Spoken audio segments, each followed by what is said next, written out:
नमस्कार। इस ज्ञानवर्धक वीडियो में आपका बहुत बहुत स्वागत है। आप जानते हैं कि महाभारत की कथा को, प्रसंग को एपिसोड के रूप में आपके सामने प्रस्तुत किया जा रहा है।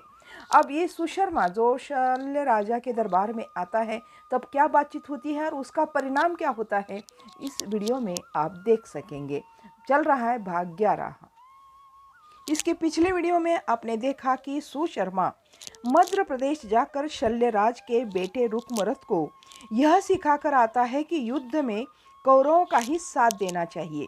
परंतु पांडव तो शल्यराज के भांजे थे, इसीलिए शल्यराज ने निर्णय लिया था कि अपने भांजों के पक्ष में ही रहना है। सुशर्मा के जाते ही रुकमरथ सीधे पिताजी के पास गए और कहने लगे कि पिताजी, आप बेटी हिरण्यवती का विवाह पांडवों के बड़े बेटे के साथ करने के लिए बड़े इच्छुक है ना? परंतु आपने यह कभी सोचा है कि उनके यहाँ 5 की पत्नी एक ही है? ऐसे घराने में बड़े बेटे से यदि हम अपनी बेटी को दे भी दे तो 5 की पत्नी एक, यह क्या धर्म का या नियम का कानून है? ये बूढ़े शल्यराज को यह बात बिल्कुल पसंद न आई। शल्यराज जानते थे कि यह बातें त्रिगर्त के सुशर्मा ने बताई है। पुरानी प्रथा को गलत बताकर ये दोनों मित्र कुछ नया करना चाहते हैं। शल्यराज ने कहा कि यदि वह अधर्म होता तो भीष्म मान जाते। आर्य धर्मों को भीष्म से ही ज़्यादा जानने वाला और कोई नहीं है। यह सुनकर रुकमरथ का मुंह एकदम बंद हो गया। रुकमरथ सोचने लगा कि भीष्म और द्रोण ने इन सबको स्वीकार कर लिया है तो इतना ही नहीं, ऐसे विवाह करने वाले पांडवों के राजस्व यज्ञ में समस्त आर्य राजा और आर्य पुरोहित भी शामिल हुए थे। भले हम उस घर में अपनी बेटी न दे, पर पांडवों के विवाह को गलत नहीं ठहराया जा सकता।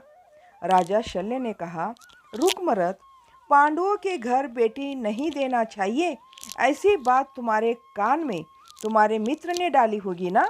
रुकमरथ को मित्र की निंदा सुनकर अच्छा नहीं लगा। फिर वो मन ही मन कहने लगा, परंतु पांडवों के विरुद्ध उकसाने वाला तो सुशर्मा ही था मुझे। रुकमरथ ने पिता को प्रश्न किया कि पर क्या अब तक हमारे आर्यों में ऐसा विवाह हुआ था? बूढ़े शल्य को भी इसका उत्तर सूझा ही नहीं। रुकमरथ को लगा कि यहाँ खड़े खड़े बातों को बढ़ाने से कोई फायदा नहीं। यह सोचकर वह अपने महल की ओर चला गया। शल्यराज भी आर्यों की रीति नीति के बारे में अधिक नहीं जानते थे, पर उन्होंने यह कभी नहीं सुना था कि एक स्त्री से ही छोटे बड़े सभी भाई विवाह करते हैं। यह अधर्म होता तो भीष्म इसे थोड़े ही मान लेते।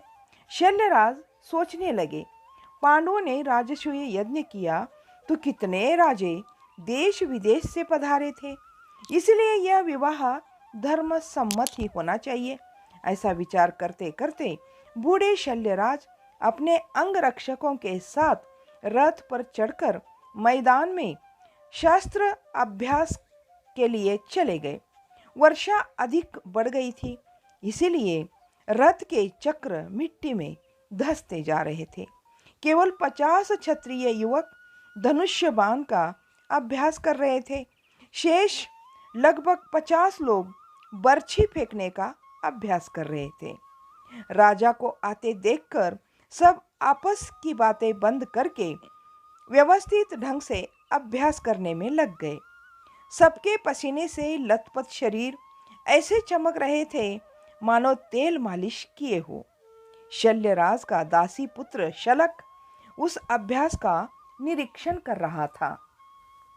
शलक ने पास आकर पूछा कि पिताजी, हमें युद्ध पर कब जाना है? शल्यराज ने कहा, पता नहीं, जब हमें कहला भेजेंगे तब हमें जाना होगा।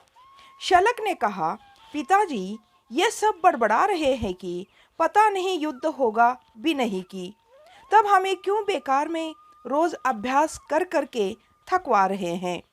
बूढ़े शल्यराज ने कहा कि शलक, क्या तुम्हें पता नहीं कि युद्ध हो या न हो, अभ्यास बंद नहीं करना चाहिए? शलक ने कहा, यह सब पूछ रहे हैं इसलिए मैंने पूछा।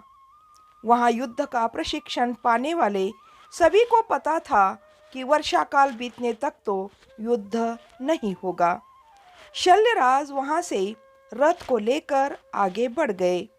धरती कीचड़ से भरी थी, इसलिए वे आगे बढ़ नहीं पा रहे थे।